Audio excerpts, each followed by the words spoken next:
Welcome to Latino Political News, with timely insights and opinions from today's leaders and those who will lead in the future.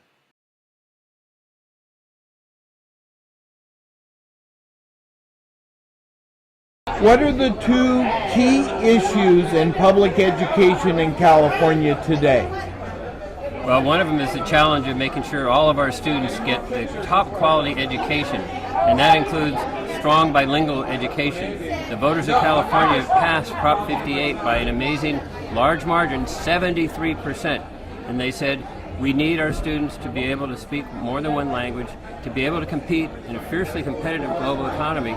We honor those who know more than one language. And so that is one of the biggest issues, is how to help our English learners become proficient in English right away and to reclass as fast as possible. And then I would say to continue to make the LCFF process of distributing more money to the schools that need it and students who need it the most, like our Latino students who are English learners, like kids in poverty, like foster kids. So we want to see a real focus, and school districts are doing, I think, a great job of bringing together parents, community leaders, teachers, and defining their local priorities and setting a course of action that will improve education in their district. And finally, I think we need more revenue. I thank the voters of California for voting for Prop 55, $6 billion a year. We needed it desperately, and also the $9 billion for Prop 51 for school construction and maintenance. So we need more funding so we can expand bilingual education and career technical education and arts and music and drama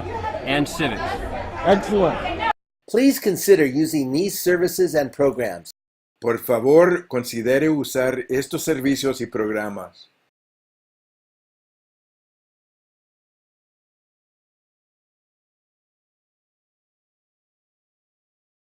How long before we'll see meaningful implementation of the dual language programs in key districts around the state? I think we're going to see results very quickly, and we're going to have to take up the challenge of getting more bilingual teachers. I'll be visiting a program where teachers are learning to be bilingual teachers. They're bilingual speakers, but they're not bilingual teachers. And so we're going to Tijuana to see a great program going on there. I met with Secretary of Mexico, Secretary of Education Nuno, and we are working on some bilateral, binational efforts. I know you've got some things there on the teaching side. What did you work out along those lines in terms of getting more bilingual teachers? Well, we advocated for more money, and the legislature, Tony Thurman was a great leader on this, got $35 million in the budget so we could train more bilingual teachers. So the more we can get those teachers online, the faster we can, we're going to see dramatic results. Parents want their children to be proficient in two languages. Yeah. And again, it's something we're honoring and holding up as a very positive goal for California and all of our students. Excellent. We all know that California schools will hire over 100,000 teachers over the next decade. What is it going to take to increase the number of those that is Latino? One of the things we need to do is grow our own, have our teaching programs start in high school. Barbara Flores, who's a Cal State University professor and works with our San Bernardino School Board, and they're doing a fantastic job of a teacher training program. So those students in high school who are interested in teaching, there may be 35 in a class, they go through for 3 years, and a large portion of those are Latino.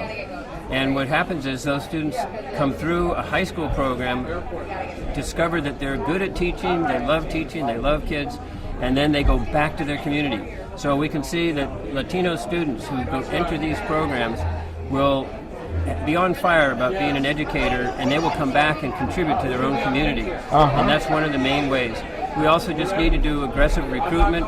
We need to see more Latino and African American leaders, principals, superintendents in the schools, and they will then help attract people to come. We need leaders who will say, be on my team, come on, you who live in the Latino community or the African American community, come on and be part of our faculty and part of the solution. Right. We know many of the districts are working on avenues. What about those districts with high percentage Latino enrollment where they're just not doing anything?